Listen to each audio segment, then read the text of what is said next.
Ito ang aking pangako, pag-ibig na di maglalaho.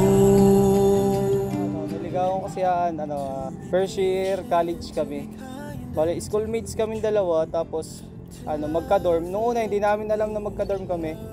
Tapos parang nakikita-kita ko lang siya, tapos sabi ko, "Uy, magkaklase ba tayo?" Ganun. Tapos sabi niya, "Oo daw." Yun, nag-umpisa na yung ligawan moments. Mamahalin, maalagaan, to be your best friend, to be Si Eko po kasi sobrang maalaga po and napaka soft-hearted na tao. Handa na ikaw ay makasama sa hirap at ginawa, sa bukas at walang hanggan. Handa na maging iyong tahanan, lumuha o tumawa, yayakapin, hahagkan. Oh, ang dami kong gustong gawin sa tuwing ika'y kapiling. Sigurado na ako sa'yo, ako'y handa na.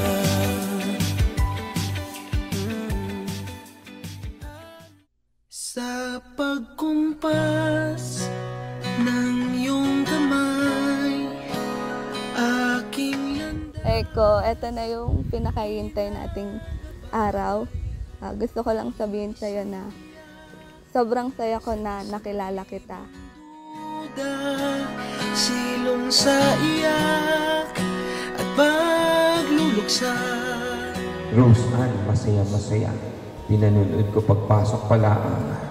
Parang kanyang mundo ngayong araw na ito. Panalo. No? Ayun ang maganda. And I hope that joy as you are being united in this sacrament of matrimony would last forever. Hanggang sa wakas. No? Sapagkat ito'y inaasahan sa inyo ng Diyos na sa piling ng isa't isa ang buhay maligaya.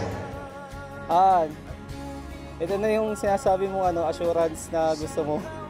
Ikakasal na tayo, wala nang propose. Kasalan na agad. Ipapangako ko sa'yo na magiging mabuting asawa at ina ako sa magiging anak natin. Mamahalin ko kayong dalawa ni Konkon, ni Kongkong, o ano mang gusto mong ipalayaw sa magiging baby natin.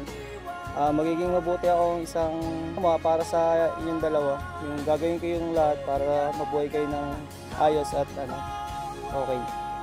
Bebe, see you later.